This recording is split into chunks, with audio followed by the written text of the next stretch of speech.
कहानी शुरू एक आइलैंड से होती है जहाँ पर सैम्यूल नाम का रिपोर्टर तस्वीरें ले रहा था। सैम्यूल जिन लोगों की तस्वीरें ले रहा था वो सभी सो रहे थे। न जाने इस आइलैंड पर 3 दिन पहले क्या हुआ था कि अब तक सब सो रहे थे और जागे ही नहीं। कोई स्विमिंग पूल में सो गया तो कोई बस में, कोई होटल में तो कोई चर्च में ही सोया रहा। सभी के अंदर किसी भी तरह का बदलाव नहीं हुआ था। बस फर्क सिर्फ इतना था कि अगर उस इंसान को उसकी जगह से सोते हुए हिलाया जाता तो उनका ब्लड प्रेशर अचानक से बढ़ जाता था। इसीलिए तो जो जहाँ था उसे वहीं पर छोड़ दिया गया। रिसर्चर्स और डॉक्टर सभी साइलेंट पर आकर सबको चेक करते हैं, मगर किसी को भी इनकी बीमारी का पता नहीं चलता कि आखिर इस साइलेंट पर हुआ क्या था। मगर हैरानी की बात ये थी कि जो लोग इस आइलैंड पर बाहर से आए थे उन पर इस चीज का कोई असर ही नहीं था। इसीलिए सभी अपना कैंप डालकर इधर ही आइलैंड पर रहने लगे थे ताकि वो इसके पीछे की वजह जान पाए। साथ ही किसी भी रिपोर्टर को यहाँ पर आने की इजाजत नहीं थी। लेकिन रिपोर्टर सैम्यूल, जिसको हमने कहानी के शुरू में देखा, वो चुपके से यहाँ पर आ गया था और बस की तस्वीरें ले रहा होता है जहाँ पर सभी लोग बहुत ही सुकून और इत्मीनान से सो रहे थे। वो बस में एक औरत के हाथ में गोल्ड फिश, गोल्डन मछली को पकड़ते हुए देखता है जो हिलजुल रही थी। इसीलिए सैम्यूल उसे अपने साथ ले लेता है ताकि वो उस मछली से बात कर सके और उसे अकेलापन भी महसूस ना हो। इस आइलैंड पर परिंदे और जानवरों को कुछ भी नहीं हुआ था। अब तस्वीरें लेने के बाद सैम्यूल एक घर में जाता है जहाँ पर बिस्तर में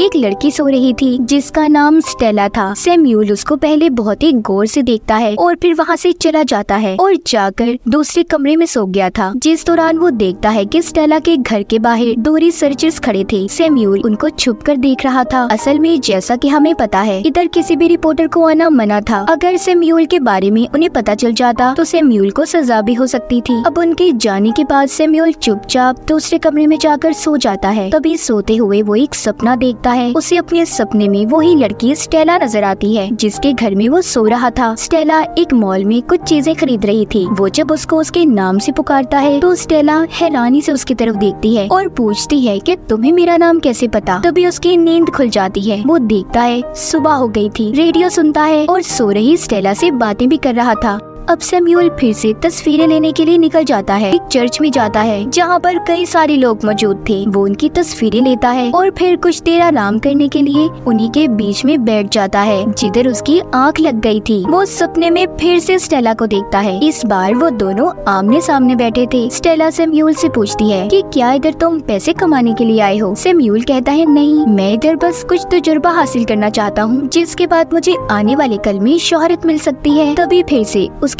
आंख खुल जाती है और वो चुपचाप वापस स्टेला के घर आ गया था जहाँ पर वो स्टेला की चीजों को देखने लगता है। तभी उसे एक डायरी मिलती है जिसको स्टेला हर रोज लिखा करती थी। सैम्यूल उसकी डायरी को पढ़ने लगता है। अब वो जैसे जैसे डायरी को पढ़ता जा रहा था उसे लगता है कि जैसे वो पता नहीं स्टेला को कितने अरसे से जानता हो। अब इसी तरह हर रोज स्टेला सैम्यूल से आकर बातें किया करती। सैम्यूल उससे पूछता है कि लंबी नींद में तुम क्या महसूस कर रही हो? वो कहती है कभी कभी बहुत सुकून मिलता है मगर कभी तो ऐसा लगता है कि जैसे मैं बहुत ही गहराई में गिरती जा रही हूँ। वो बताती है कि मैं सबसे आखिर में सोई थी। जब मैं रात में घर आ गई मैंने सबसे पहले अपने पियानो टीचर को सोते हुए देखा था जो अचानक से पूरी क्लास के सामने सो गई और उसके बाद से इस बीमारी ने यहाँ पर कर्ज श्राप ने हर इंसान को अपने काबू में ले लिया।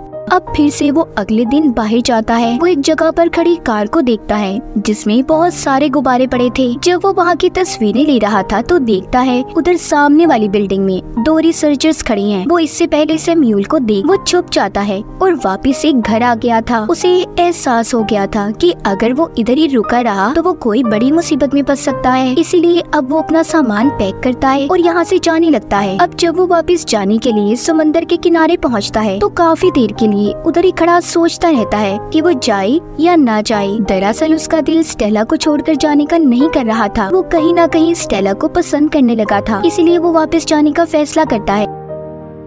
अब जब भी वो सोता स्टेला उससे बात करने उसके सपने में आया करती थी। एक दिन स्टेला उससे सपने में पूछती है कि तुम मुझे असल वजह बताओ, तुम यहाँ पर करने क्या आए हो? सैम्यूल बताता है कि 1 साल पहले मैं इस आइलैंड पर छुट्टियाँ गुजारने आया था। मैंने तुम्हें एक ग्रोसरी स्टोर पर देखा, फिर तुम एक होटल में गई। मैं तुम्हारे पीछे आ गया मगर मेरी हिम्मत ही नहीं हुई कि मैं तुमसे कुछ कह पाऊँ। तुम मुझे पहली नजर में ही पसंद आ गई थी जिसके बाद फिर हम मिले ही नहीं। इसलिए मैं वापस तुम्हारे पास आया हूँ ताकि तुम्हें अच्छे से जान पाऊँ। इतना कहकर सैमुअल दोबारा से असली दुनिया में जाग जाता है और मार्केट से इस्तेमाल का कुछ सामान लेने जाता है, जहाँ पर 2 रिसर्चर्स भी आ गई थी, जिसमें से एक सैमुअल को देख लेती है। तभी सैमुअल वहाँ पर सोने का नाटक करता है, जैसा कि इस आइलैंड पर सभी सो रहे थे। वो रिसर्चर डॉक्टर पहले तो उसे चेक करती है और फिर वहाँ से जो सामान भी उन्हें मिला था लेकर चली जाती है। उनके जाते ही सैमुअल उस जगह पर बहुत मौज मस्ती करता है और फिर कैशियर के पास पैसे रखकर चला जाता है। वो दोबारा से स्टेला के घर आ गया था। इस बार उसे स्टेला के घर से कुछ और सामान मिलता है, जिसमें एक टेप रिकॉर्डर था। उसमें स्टेला ने अपनी सभी पसंद और नापसंद चीजों के बारे में बताया हुआ था। अब सैमुअल उस कैसेट को लगाकर टेप में सुनता है। उसे पता चलता है कि स्टेला को बहुत ही अजीब चीजें पसंद हैं, जैसे कि बिना सर की बार्बी डॉल, पानी में चलती हुई कश्ती और टाइपराइटर की आवाज उसे काफी पसंद है। इसीलिए सब चीजों को लाकर वो रख देता है ताकि स्टेला जब भी उठे और इन सब चीजों को देखे तो बहुत खुश हो। इसी बीच स्टेला ने ये भी बताया था कि उसे बीच समंदर के किनारे लंबी ड्राइव पर जाने का बहुत शौक है। ये बातें सुनने के बाद सैमुअल फिर से अपने सपनों की दुनिया में चला जाता है, जहाँ पर वो देखता है स्टेला उसके साथ ड्राइव पर जाने के लिए तैयार है। स्टेला उसे एक सोते हुए आदमी की गाड़ी ले जाने का बोलती है, जिस पर सैमुअल कहता है, देखो यार, हम चोरी नहीं कर सकते। वो कहती है, हम चोरी नहीं कर रहे,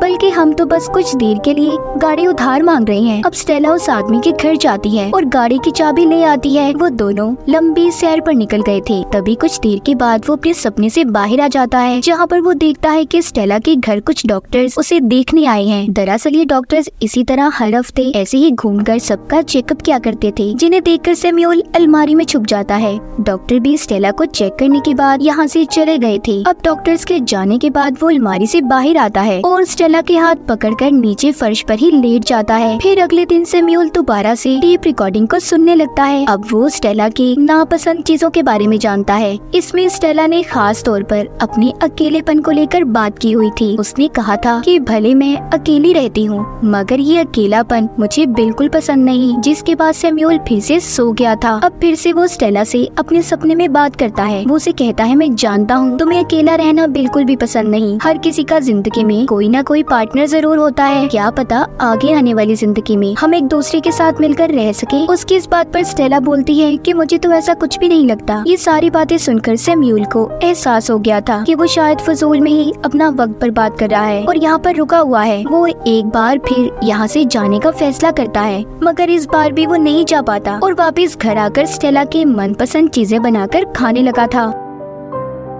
एक बार उसे फिर से अपना सपना आता है। सपने में स्टेला उसे कहती है कि तुम यहाँ से चले जाओ। जिस स्टेला को तुम किताबों और डायरी की वजह से जानते हो, वो स्टेला असल जिंदगी में बहुत अलग है। सैमुअल भी अब सोचने लगा था कि शायद स्टेला सच कह रही है। जिस लड़की से मैंने आज तक बात नहीं की, उसे मुझसे प्यार कैसे हो सकता है? मगर ये सिर्फ स्टेला ने उसे अपने सपने में कहा था। असल बात स्टेला के दिल में क्या थी, ये तो खुद वो भी नहीं जानता था। अब जब तीसरी बार सैमुअल यहाँ से जाने लगता है, तो न जाने उसे क्या हो गया था। उसे रास्ते में बहुत तेज प्यास लगती है। उसकी प्यास बुझने का नाम ही नहीं ले रही थी। वो जितना भी पानी पीता, उसकी प्यास और बढ़ती जाती और इसी के साथ साथ उसे बहुत ज्यादा नींद भी आ रही थी। उसे ये बात तो पता चल जाती है कि उसके ऊपर भी अभी साइलेंट की आबोहवा का असर होने लगा था। अब वो गिरते पड़ते किसी तरह भी स्टेला के घर पहुँच जाता है और स्टेला के हाथ पर अपना हाथ रखकर सो गया था। मगर अगली सुबह वो जाग जाता है। मगर सैमुअल इस बात को समझ गया था। वो भी यहाँ के लोगों की तरह जल्दी नींद में जाने वाला है, इसीलिए वो टाइप करके बहुत सारी नोट्स लिखता है और बाकियों की तरह ही नींद में चला जाता है। जिसके कुछ दिन बाद हम देखते हैं स्टेला के जिस्म में भी हरकत होने लगी थी। वो नींद से जाग चुकी थी, मगर उसके जिस्म में अब जरा सी भी ताकत नहीं थी, क्योंकि वो पूरे 3 हफ्तों की नींद के बाद जागी थी। वो हिम्मत करके उठती है और किसी तरह से